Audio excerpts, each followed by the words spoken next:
answer for a third world country like India. Let me tell that again. Building up local capacities, believing in our architecture, looking at local vocabulary of building materials and technologies. Where else do you have such a vocabulary of building materials? Not in Europe, not in the United States of America, in India. In India, each state, look at the vocabulary of materials that we have. The technology, traditional wisdom, rest of it, legacy of vernacular architecture. Where else in the world? Where else in the world? That is why probably Premji Jain always talked about India becoming a Jagat Guru in the built-up environment someday soon. Jagat Guru. We should be the teachers. World over, we should tell the other architects, engineers, creators of built-up environment. We have the answers. We should take pride in the fact that in the legacy and things like that. Where else do you have such beautiful skills? We used to create everything with hands. I talk passionately about mud. I talk passionately about earth and lime and bamboo and things like that. Why we very viable building materials? Because I work with my hands. When you hold the material with your hands, a lot of engineering properties come to your mind. The versatility of the material, the plasticity of the material, the strength of the material, the life of the material, the durability of the material will appear on your finger, these things. This is what I call as holding hands with materials and technologies and internalizing the pleasure of holding hands, internalizing the pleasure of holding hands. Where else in the world? Where else do you have such skill sets? We don't have this modern, most of the people, probably work in the shelter sector, we don't have very modern things. With very rudimentary tools, we used to create a lot of wonders in architecture. When I say people-centered architecture, community-centered architecture, very critical because we are talking about huge numbers to be built up very soon, huge numbers of buildings to be built up, huge numbers of houses to be built up in the coming few years. We are all dreaming about housing for all. We don't want one citizen in India, one citizen in our country to go houseless. We are all dreaming about that. We need dreams to pursue this thing. We need dreams. But we need to have the daring willness to address that and go forward. When I say that, the only way, let me tell you, the only way to do that, we are not architects and engineers in this August crowd. Let me tell you that. I'm just going to leave it open-ended because I'm sure this would create questions for me. Are we mandated? Are we mandated as qualified engineers and architects to decide about the destiny of the poor people? It was the first Prime Minister of India, Jawaharlal Nehru, who asked the same question. Are we mandated to decide about the destinies of the poor people? When he was inaugurating the prestigious Pakra-Nangal project in 1950s, he asked this pertinent question to independent India. Are we mandated, architects and engineers, are we mandated to decide about this man should have 280 square feet, 300 square feet, 350 square feet? Are we mandated to decide about that? We are continuing to decide. We are continuing to decide. Tell them that challenges can be overcome.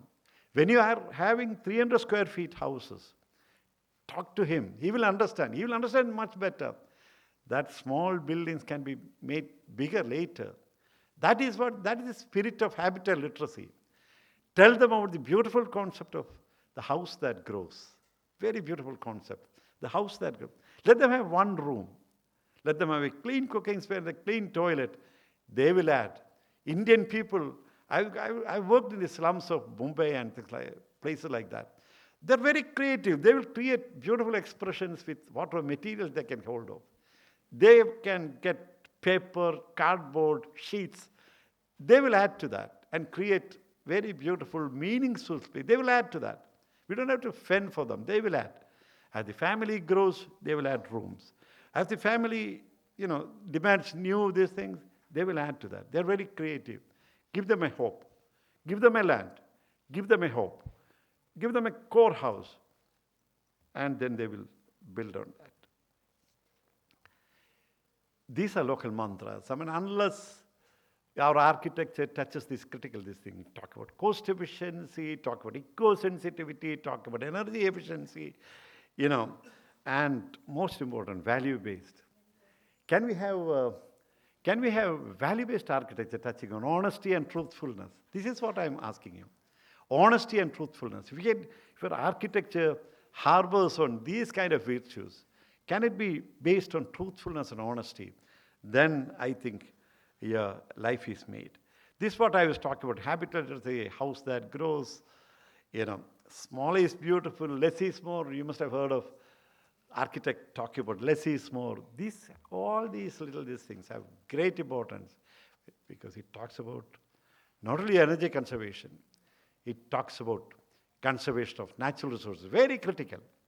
Natural resources, we have to start talking about that. Conservation of natural resources. I will come there a little later.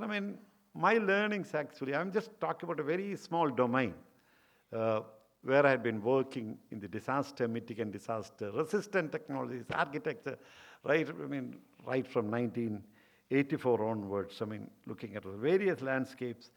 And this has given me very, very important lessons in my journey, For instance, Sri Lanka, I was involved in two major projects. One was building up 95,000 houses in the northwestern and northeastern province of Sri Lanka, 95,000 houses. That's the largest rehabilitation housing initiative that has ever undertaken in the present world, in the contemporary world. 95,000 houses, all using eco-sensitive, all using cost-effective, all using energy-efficient building materials and technology, for which I really take immense pleasure. But when I came back, after 2004, in 2011, Government of India came back with another package to house around 50,000 people, 50,000 Tamils, Political reasons, they wanted to hold hands with this thing, 50,000 thing. And I was asked to go to a little place called Poondotam. Poondotam in my language, in South Indian language, probably you will understand what Poondotam is. Poondotam means a veritable garden. I was seeing seas of despair, seas of misery. I was not seeing happy communities. And, I had the diplomatic immunity because I was representing Indian government. And I thought, one day I'm going to see some happy communities. I went into that particular colony, Poondotam. I started talking to people. I never stand like this and talk to people when I especially build for the poorer section society. I hold hands with them. Then only they will come out with their cultural aspiration, their mental aspiration, dreams, sharing of dreams and the rest of it. And as the dialogue was going on, the military people came in. They said, you're not mandated to talk to these ladies in the crowd, so I don't want to use the language. To these people, it's a government-to-government dialogue, and we have to respect that. I said, unless an architect, I don't belong to the government. I don't represent Indian government per se. I belong to a non-profit sector. Unless I hold hands with them, get to know them, it's a different terrain for me, Culturally, it's a different terrain. So I have to tread on that particular terrain to know about the pulses of the people. And unless my architect respond to that pulse, I won't be able to do meaningful expressions. The army people wouldn't hear. They came in numbers, and they said, the meeting is dispersed. As I was leaving, a very young girl, my granddaughter's age, she came to me, tucked at my long shirt, and she gave me a bit of a jasmine garland, which she obviously plucked up from some place thing, a bit of a jasmine garland. And she said, it's a gift for my wife. My wife was in India, and this girl is in Sri Lanka. She would, 5-year-old, probably 4.5, 5 years old, in very typical Tamil, plaited hair and things. She came to me. And I knew this was a kind of bribe that is being given to me. I was probing, and finally she came out with this thing that she wanted a safe and secure place to keep her dolls somewhere. All she wanted, this young girl, was probably born and brought up in a rehabilitation house somewhere in Jaffna. She came to me, she had the courage to ask me, Uncle, Mama, that's how we call her, Mama, Uncle, can you give me a little place? Can you give me a little place for me to keep the dolls? All her physical assets were limited to those kind of dolls. People were taking it away, no security, no safety, no private domain for her. She wanted a little place. And before I could answer her this thing, I asked her, why did you give this jasmine garland to me? She said, Uncle, you're going to build up 50,000 houses in Sri Lanka. 50,000 is a figure. I want you to remember me when I built her house. She wanted me to remember her when I was designing her. All she wanted was a little shelf where her friends wouldn't probably reach that doll. All she wanted was a secure and a safe place.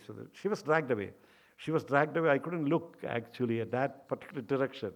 My granddaughter's age, she was daring to keep a dream to herself. And this is the Indian polity. It's not different. It's the Indian polity too. Unless you respond to such these things,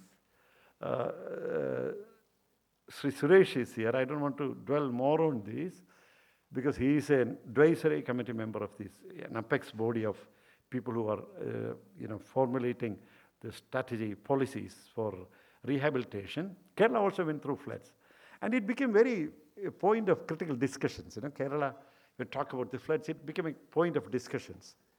Because, Kerala being the God's own country, the blatant violation that we had done in terms of architecture, in terms of land use, in terms of environmental management, that came into sharp focus with the floods, water coming to our own houses, Kerala, for instance, have very distinctly different geographical sort. We have hills, we have midlands, and we have coastal line.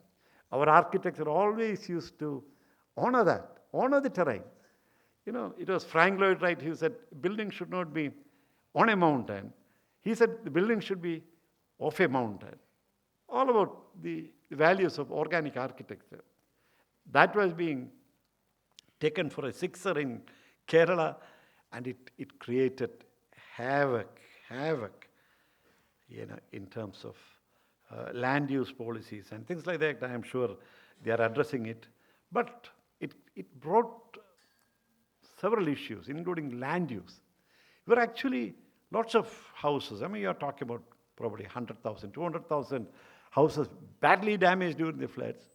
We were building into the river. Nature is a great leveler. They will take away all the infringements. We were building into the river. We were, without any of these things, we were filling up the low-lying lands. We were filling up the rice fields. We were putting down the mountains. All these new machines are there. Proclains and JCB. They actually brought down everything. And what we all practice across the country, what I call as Maidan architecture. We want, life is a great leveler, but that doesn't happen with the land. We want to build something on a land, on a particular profile. Our building should belong to the profile. Otherwise, and in Gujarat, what I said was more interesting, Gimmicks in architecture. You look at a cantilever, 14 stories, a cantilever jutting out by 8 feet. You look at it and say, wow, who is this architect who built this beautiful expression?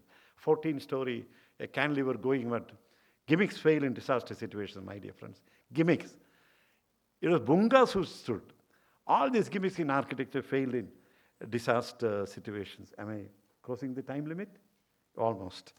And a lot of things happened in terms of, I don't want to look at it again. We have to eventually, resilient architecture means we have to go for better solutions, better in terms of cultural appropriation, better in terms of selection of materials and technology, better in terms of having local things ingrained into this thing. Better is this thing, and how to do it.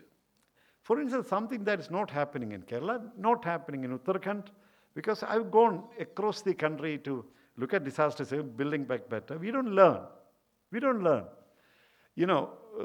Uttarakhand floods happened, and I was called to a press brief. Very next day, I was called to a press brief. Suddenly, the CM actually, the chief minister at that time was one Mr. Vijay Bahuguna, who introduced me as the person who is going to deliver.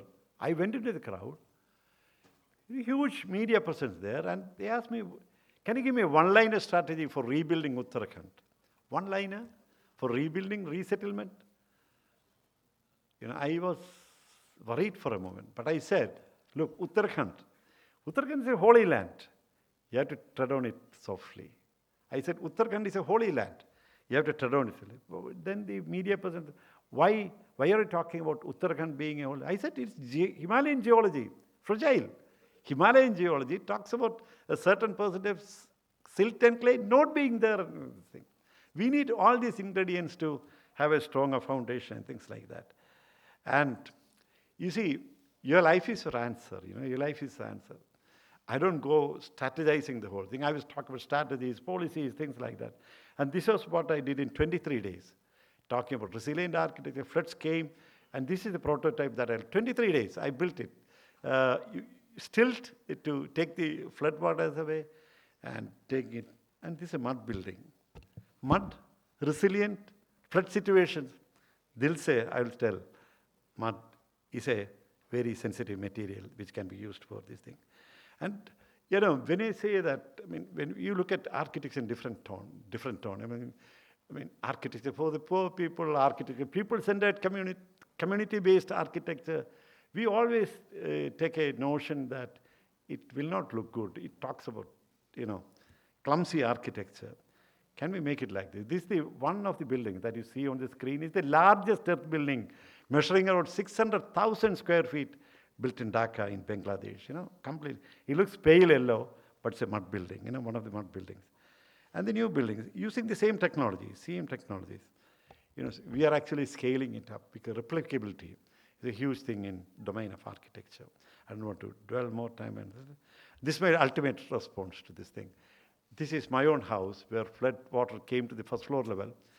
If the roof doesn't have reinforcement, doesn't have any cement on that, and this has withstood the vagaries of this thing. This is an epitome of my convictions in architecture, talk about value-based architecture and the rest of it.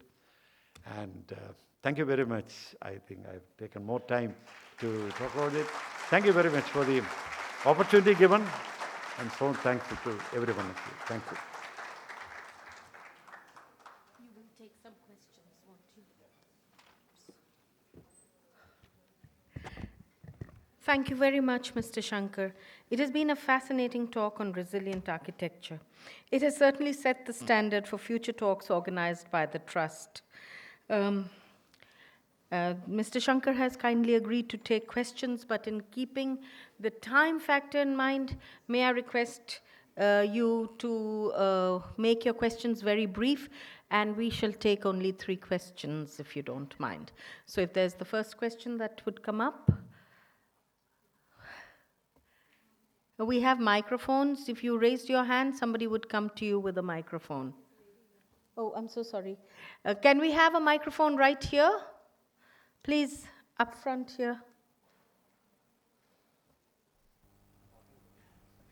Thank you.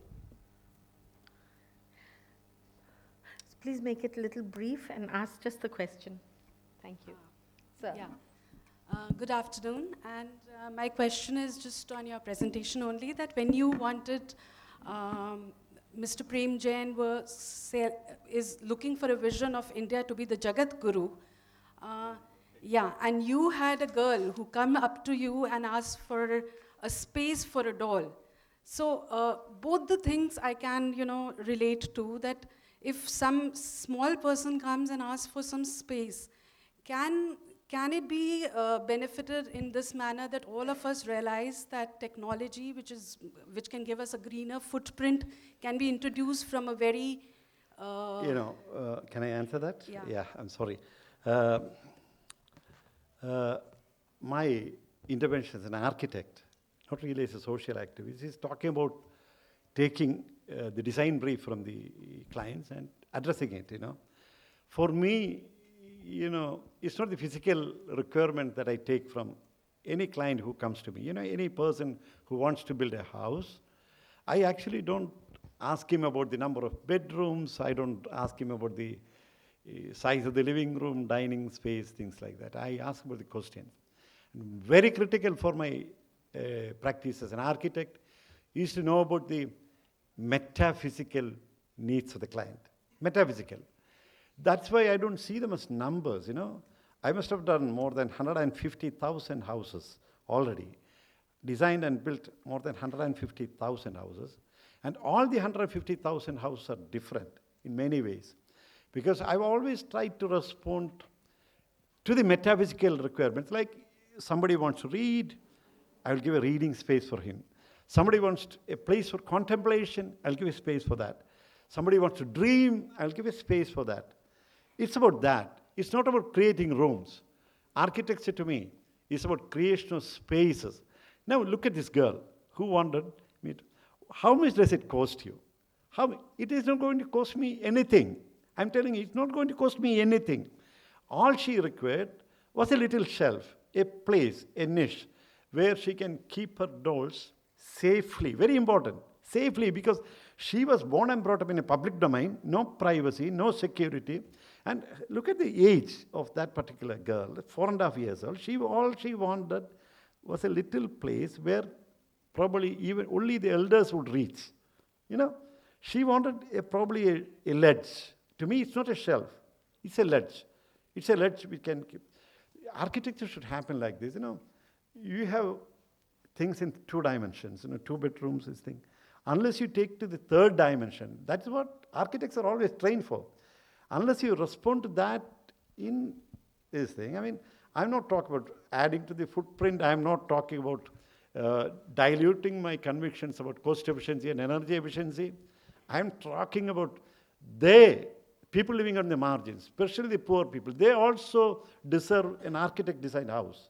They also deserve an architect. And your education can't, give them that confidence to react to this kind of, can you build a house in a 1 cent plot, respecting the building? These are the Indian thing, I still remember the day when I was quarreling with my faculty members when I was doing my degree in architecture.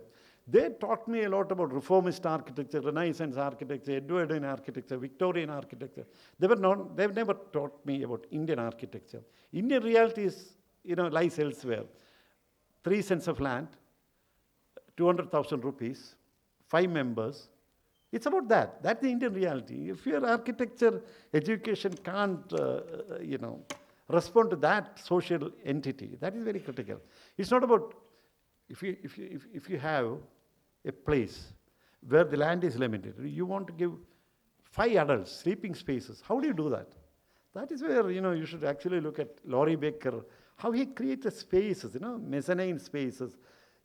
We always think in 2-dimensional this thing. 3rd dimension, can we take the volume into this thing? Can we take that dimension of volumes, 3rd dimension, and create a ledge for somebody to sleep and things like that? That's how did I answer my... No, perfectly, but there was one thing missing which I wanted to come to, was that if Mr. Prem Jain wanted to look for a Jagat Guru, India as a Jagat Guru, then why can't we all together in this IGBC council or whatever, get together and think the same way, that people have needs, and if we can say, okay, this kind of need can be given to you free of cost if you go for this kind of greener technology. We might be bringing up a revolution like that Aadhaar card got in revolution. Even IGBC can get a revolution in India. Get all the governments to agree to something like that. Let us for a minute forget about the existing systems and existing institutional mechanism. I mean, we have failed to deliver. Let us face that. I mean, failed to deliver. What we can do, are you an architect? I mean, as an architect, as a professional, responsible professional, morally responsible professional in the built-up sector, is not to look at these things. You try to justify your own life by, I get projects, right at the time of my induction as an architect, I was getting commercial projects. People want to build, cement, concrete, monstrosities. I belong to a very middle-class family. I had to fend for myself, and yet I always used to hold on to these things, and that's why I'm here today. Like when you do buildings, when a client comes to you, you stick on to your principles, you stick on to your convictions. I'm not a person mandated to give you answers, but you continue to ask questions. The whole purpose of this lecture was to ignite, as Dr. Kalam used to say, ignite some minds. Let us face these questions. That's why I left it. You have to debate in your mind and go on with your convictions, things like that. Thank you very much. Thank you very much for the time. Thank you very much, Mr. Shankar, not just for the amazing talk, but the way you handled the questions, which is truly a heart-touching point in your address that you picked up, ma'am. I'd like our volunteer to present a small memento to Mr. Shankar as...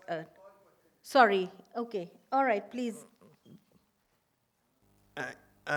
You have shown a house proposed after the floods in Kerala. And what I see in that house, that you have constructed it in a very short period. I want to know what was the foundation provided for that and what was the response after that. Thank you.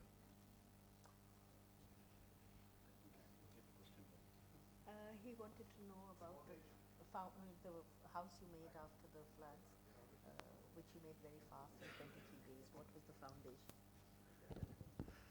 That's a very interesting question. Everybody is asking me, how did I make it in 23 days? 3-story building, how did I make it in 23 days? What I did was, actually, what happened was the floodwaters came to our terrains. And in certain areas, if you're familiar with Kerala landscape, you'll know that there are certain areas where floodwaters come every year. There are some areas like Kuttanad, which is the rice bowl of Kerala, where flood is a regular phenomenon. Every rainy season, flood comes to a certain level.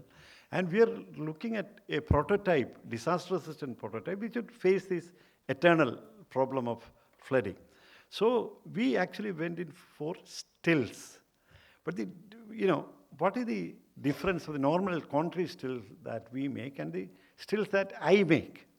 What I did was, we have this, yeah? Yeah, what I did was, we did coconut piles. We took 7 feet high coconut piles, drove it to the ground, and on that I based my column foundation. And column foundation, the interesting part was not using this thing, using bamboo sticks. Bamboo sticks, I can call it. We call it bamboo rods. We call it, definitely call it bamboo rods, not bamboo sticks. We have a special way of looking at it, tying the reinforcement, and the building is actually standing on those stills. That's the foundation that I did. Sir, I must request you to have this conversation bilaterally. No, let answer that. One quick thing. Till the day of reckoning,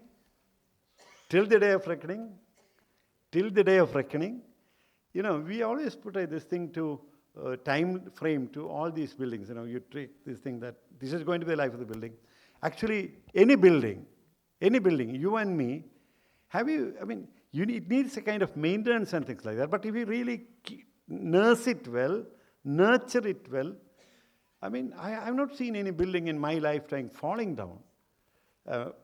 It might fall in disaster situation because of unequal settlement and things like that, but otherwise, our Mother Earth is actually strong enough to hold the building. Thank you. Sorry. Thank you very much, Mr. Shankar. A thank you through the memento, very inadequate to contain the power of the words that we would like to use to say thank you, but please accept it as a small token of our appreciation. Thank you very much, sir. May I now request you to take your seat in the audience as I introduce you to our chief guest and next speaker. Dr. Vijay Kumar Saraswat, Padma Shri and Padma Bhushan awardee, is member of the Niti Aayog and Chancellor of Jawaharlal Nehru University. He retired as Secretary DRDO after more than 4 decades of government service. A gifted scientist with vast experience in defense research in both basic and applied sciences, his doctoral studies are from Osmania University in Hyderabad. During his illustrious career, Dr. Saraswat has been credited with the indigenous development of defense systems that we have seen as lay people at the Republic Day parade, and they have included the missiles Prithvi, Dhanush, Prahar, and Agni 5, the initial operation clearance of light combat aircraft Tejas, and the design of the nuclear submarine INS Arihant. As Secretary of Defense Research Development Organization, Dr. Saraswat played a pivotal role in creating infrastructure for strategic nuclear assets as well as India's missile program, and for the establishing of Cybersecurity Research and Development Center for developing an offensive and defensive technologies for cybersecurity. As the Homi Bhabha Chair, Professor and Consultant to IOCL R&D, he evolved a roadmap for the development of alternate energy systems, and in reducing greenhouse emission, his work has been notable. He has been working on silicon photonics, which is seen as a game changer in computers and networks, as well as the microprocessor technology, which is likely to be a major breakthrough under the Make in India program. His work is foregrounding a new era in railway transportation, and his work has been path breaking in the field of what is known as methanol economy. His work in technical textile fibers has great value in a war situation, being important for strategic and ballistic needs, as well as for the use of body armor. He's a recipient of many awards, and the most notable amongst them is the Padma Shri, which was awarded to him in 1998, the Padma Bhushan in 2013. He has been conferred also with honorary doctorates from more than 25 universities, and the latest is Jamia Hamdard, which was in 2018. We invite Dr. Saraswat to deliver his address as chief guest for this event. Ladies and gentlemen, Dr. Saraswat.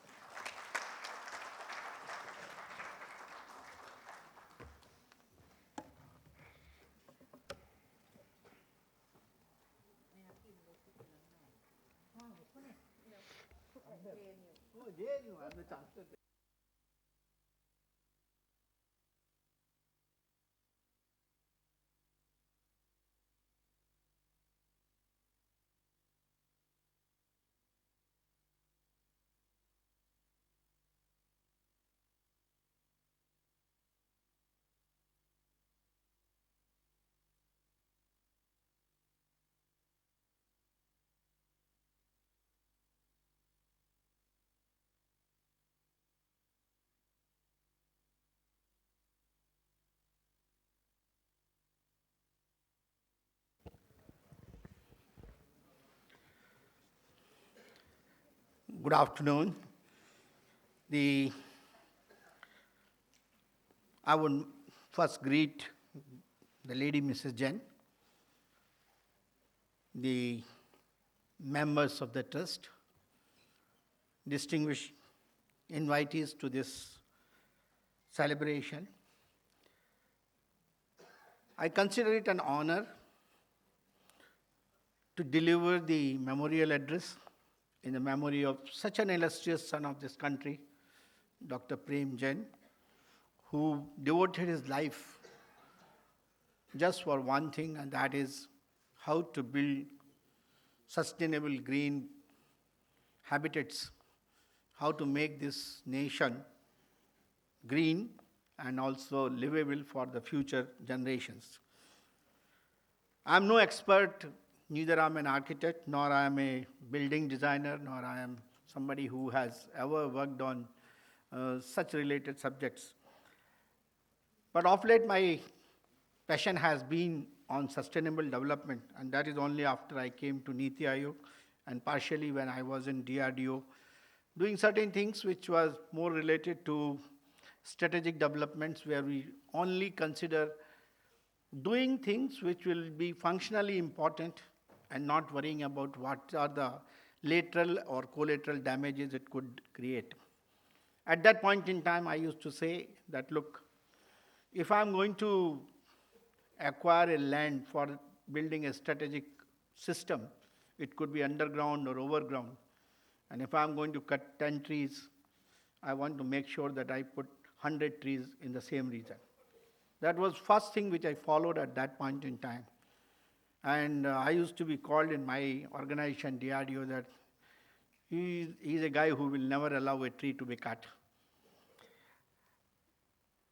Of late, I have spent some time on technologies which are basically needed for the smart cities. And I'm going to talk to you about smart cities for the sustainable development. And why I have chosen this is basically because today, if we are looking at sustainable development with all the goals which have been identified by the United Nations, and the country per se is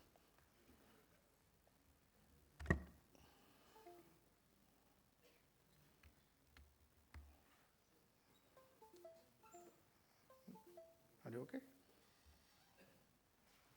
It's not going. Yeah. Thank you. And the country per se today is concentrating on ensuring that we, both in terms of following what the sustainable development goals are there.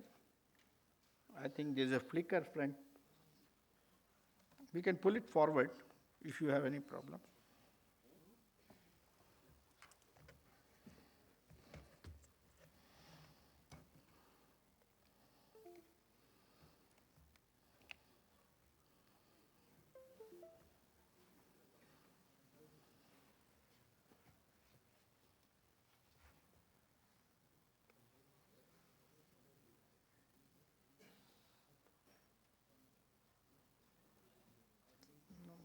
There's some discontinuity.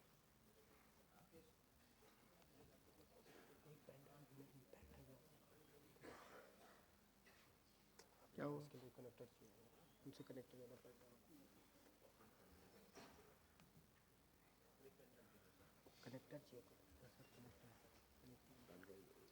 You want a pen drive?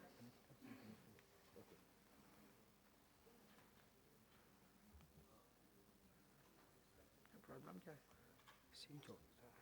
SIM छोड़ रहा है. It's not a connection problem.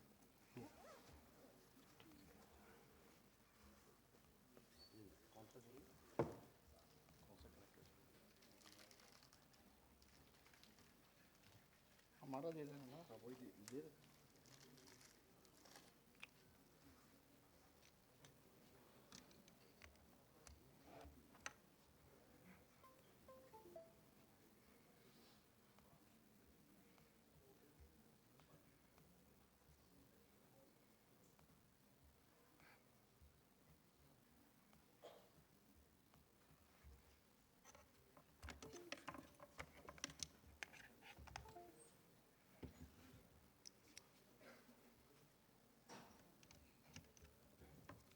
Windows 10 तो नहीं है.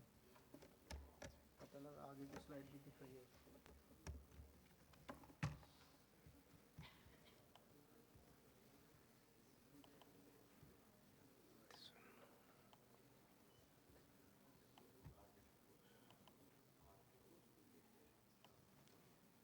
Thank you.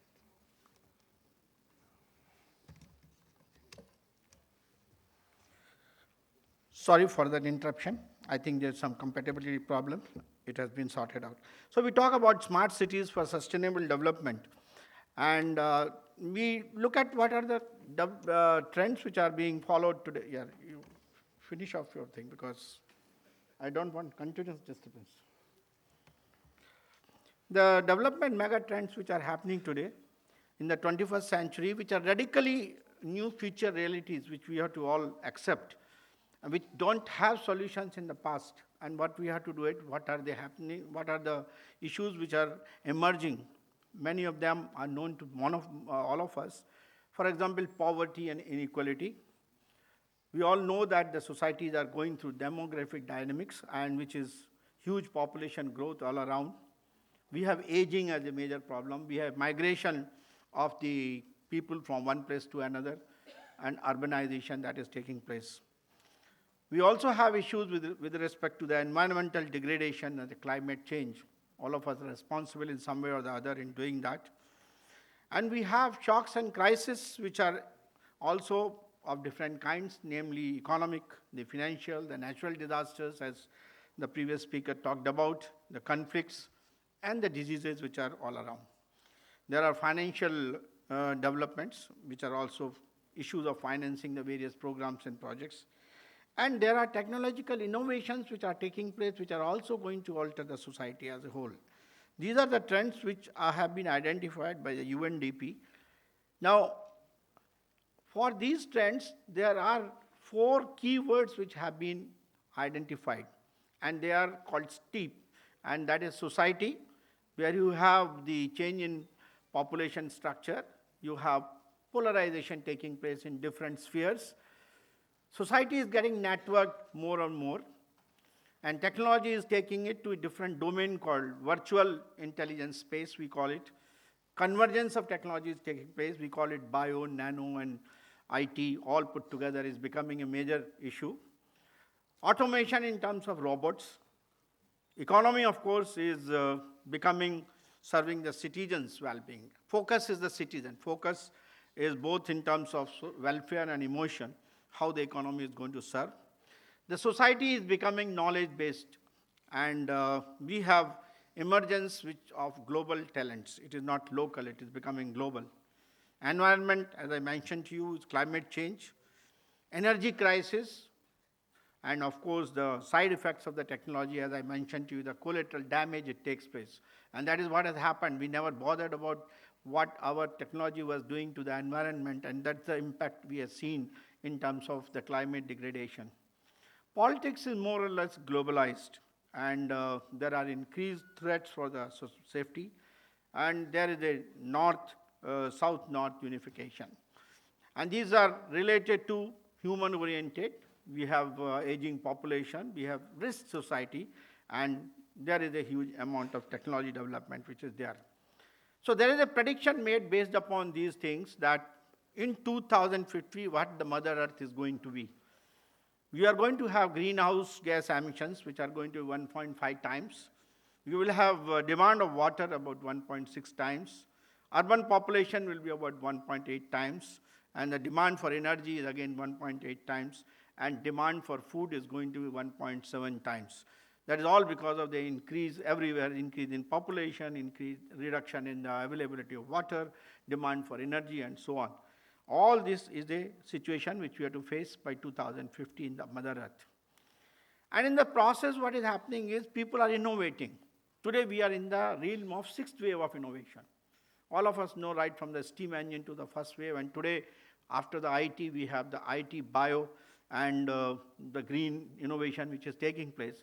And this 2010 to 2050 is called the 6th wave of innovation.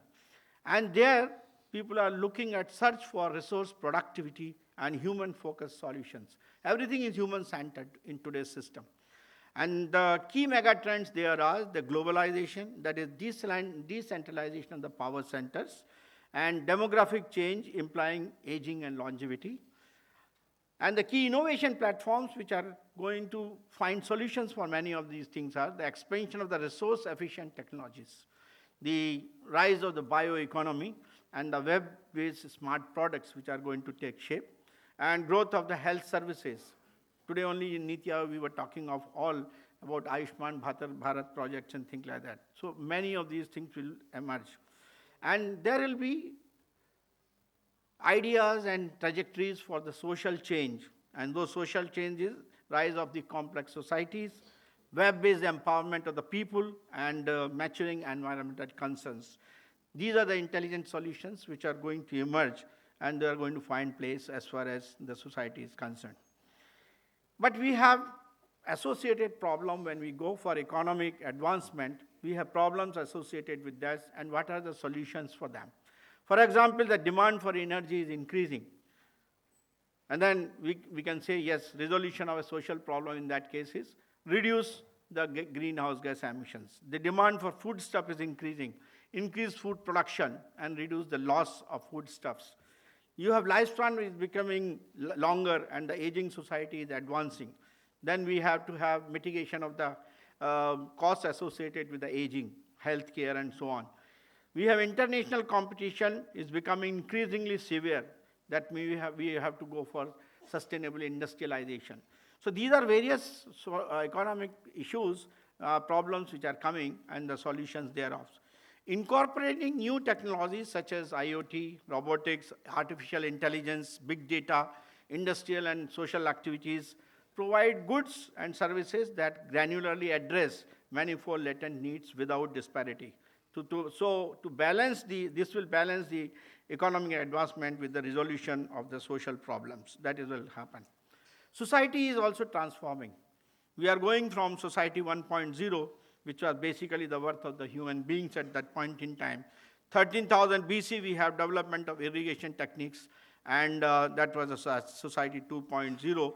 Then we had the end of century, then we have the steam locomotives, so industrial society came. And then the later half of the 20th century, which is the industrial, that is the information society, that is society 4. And now we are entering into society 5.0 from the 21st century. So what is that society 5.0? In terms of society 4.0 to migrating to society 5.0, you have, for example, economy of scale, liberation from the focus on efficiency. We have been focusing on efficiency. So now we have to do what is called problem solving and value creation, a society where value is created. And that is where innovation is becoming the most important part, where you create value. Similarly, liberation from suppression of individuality. We are going into diversity, a society where anyone can exercise diverse abilities. Liberation from disparity, a society where anyone can get opportunities anytime and anywhere. Liberation from anxiety. We heard about resilience, a society where people can live and pursue challenges in security. That is liberation from resource and environmental constraints, that is sustainability and environmental harmony, a society where humankind lives in harmony with the nature. This is what society 5.0 is going to be, and this is where we are likely to change ourselves into.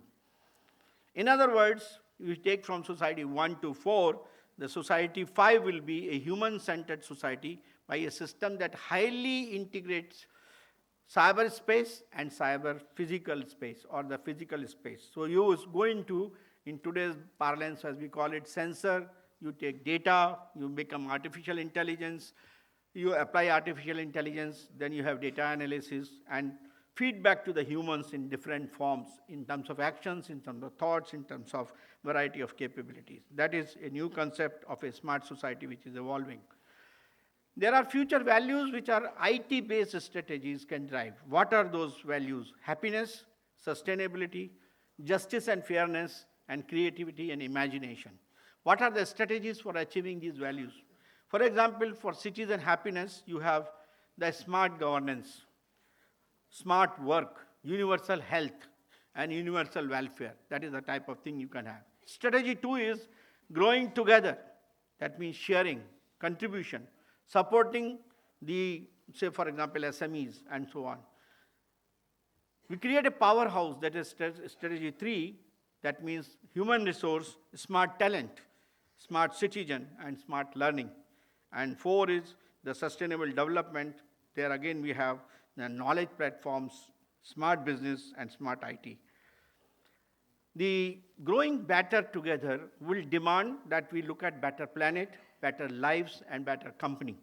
So if we have to look at better planet, we have to take action on climate change and protect natural resources. How do we do that? This has been defined very well in the Sustainability Development Goals. For example, the goal number 6 talks of clean water, so water efficiency and quality. Goal number 13 talks of climate action, that means carbon neutral agriculture. Goal number 15 talks of life on land, that means biodiversity and soil health. Similarly, when you have to look at better lives, make a balanced meal more accessible for all and help farmers and society. In that case, you have goal number 1, which is no poverty. So farmer livelihoods, that is important. Then we have zero hunger, so better harvest, nutritional well-being, reduce food loss and wastage. Goal number 8 is good jobs and economic growth, so community engagement. Similarly, better company. Engage employees and business partners to succeed with the integrity and transparency. So there again, goal number 9 and 12 and 17 are identified. These are some of the goals which will take us to these requirements of growing better together. And sustainable development goals, which are 17, are all linked with the internal technologies. 9 to 15 technologies have been identified which will be actually fulfilling the demands of sustainability development goals and which are indicated here. And what are those technologies? IoT, artificial intelligence, robotics, drones, sensor, 3D printing, on-demand mobile, edge computing, cloud, 5G communication, virtual reality, augmented realities, and so on. And they will take care of all aspects like financial technologies, resource technologies, touring, transportation, food, sports, home, medical, agriculture, all of them. And finally, you will get smart agriculture, smart food. You will have early warning systems, you will have e-learning systems, you will have environment for women, you will have smart grid, you will have smart cities, and so on. So the 2030 Agenda for Sustainable Development becomes 17 goals with 17 SDGs with about 169 goals, which was built on what was the Millennium Development Goals. They were there, a complete unfinished agenda which has been there. In this, the focus now is on eradicating poverty in all its form and dimensions, demonstrate scale and ambition. These are integrated and indivisible, balanced economic, social, and environmental dimensions, which are the three pillars of sustainability. Realize the human rights of all and to achieve gender equality and empowerment for women. Apply to all countries and stakeholders, pledge to leave no one behind, and focus on reduction of management risk. This is what they call it 5 Ps, the people, prosperity, peace, partnership, and planet. All 5 Ps should be together. That's why United Nations identified on which areas they should focus. First was the resource-efficient cities.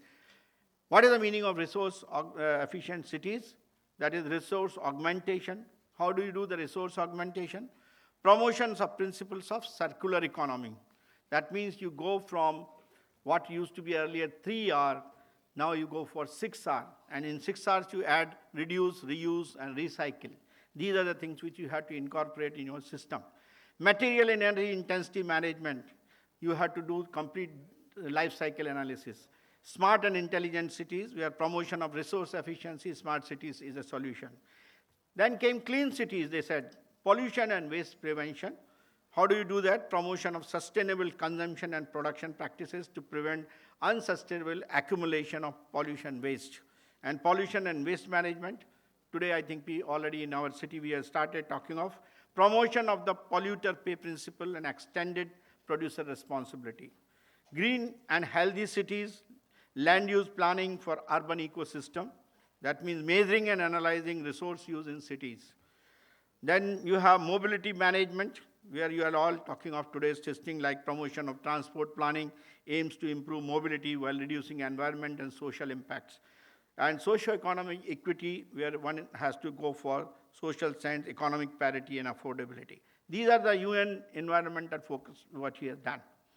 Many countries will face these challenges in meeting the needs of their growing urban population. India is already facing some of them, including for housing, transportation, energy, infrastructure, as well as employment. And many basic services will be missing, like education and healthcare. So there's a need for sustainable urban planning and public services, the need for sustainable and inclusive cities and communities. And that will form in the form of what is called the need for smart cities. And that is, again, 11th goal of sustainable cities and communities is part of it. So smart cities are growing as part of this system. So why smart cities? Basically, the smart cities goals are economic development, sustainability, and higher quality of life. As I mentioned to you, they are all building on certain technology building blocks. And that's why in the bottom of the slide, you see big data analytics, mobility, social, and the cloud. These are the factors. And these technologies create business imperatives, which are open data transparencies, managing the risk, increasing the productivity, better citizen service, and innovation. And finally, you get value generation And from that value generation, you get city services like transportation, health, and marketing and sanitation and so on and so forth. So this is how the goals of the smart city will be met through the technological gain. What is that smart city we are talking of? Basically, it's a employment which provides search of, people come in various ways to the cities in terms of employment, economic activities, and better life. So smart cities employ innovative services and concepts to improve the three factors, that is sustainability, economic viability, and citizen well-being. There are three pillars of this. Basically, we call it technologies which are ICT-based, which support the smart city, like high-speed networks, sensor and actuation technologies, and advanced analytics. There are non-ICT-based systems, which are renewable power generation, low-emission vehicles, and energy-efficient buildings. Many of you must be designing them. Urban planning concepts like sustainability enhancing city layouts, not like what we are doing in our country where we have huge buildings side by side without any green patches and so on. Innovation, technology, and business platforms, these are kind of things. That's why the pillars for the smart city are institutional infrastructure, which includes governance, physical infrastructure, social infrastructure, and economic infrastructure. There are various other factors of the smart city which are, it should be viable, it should be equitable, it should be livable, and it should satisfy the three pillars of sustainability, economic, environment, and social. And the technology factors are the digital city, the intelligent city, the virtual city, all these aspects. Human factors that it will promote creativity, learning, and knowledge. And institutional factors are, it should be full of factors which provide ease of doing business, enforcements, provide security, taxation, financing, banking, skill development, employment, people's participation, transparency, and accountability. There are three layers for a very smart city. One is the bottommost layer where you have measurement. The middle layer is telecommunication, and the top layer is the control centers. And if you see what they are doing, they are controlling the three dimensions: the social dimension, the environmental dimension, and the economic dimensions. And through this, they control the environment, the utilities, the governance, and the service, and all aspects. For example, mobility will cover public transport, mobility management, traffic management. Similarly, the environment will cover all the environmental control measures, alternate energies, city services, and supply networks. So this is the entire network which makes the city in a holistic view of the smart city in its total format. A smart city leads to intelligent nation. And so you have in the smart city, the smart business, smart living, smart education, smart governance, smart infrastructure, smart utility. That means all of them are now today intelligent in their all forms. They are no more dumb. They are having all the actions, all the thoughts, actions, and the software associated with that. For example, if the smart environment, it is green, pollution control, and climate change adaptation. All these measures are integrated in that. If you have smart education, there you have the complete ed education, what we call as the technical education, which is based upon the ICT today. There is smart citizens and community, we have smart proactive people, and so on. This is the kind of smart city infrastructure we have to look at.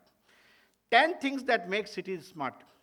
Adequate water supply, affordable housing, especially for the poor, robust IT connectivity and digitization, sustainable environment, health and education, safety and security, good governance, efficient mobility and sanitation, and including solid waste management, and assured electricity supply.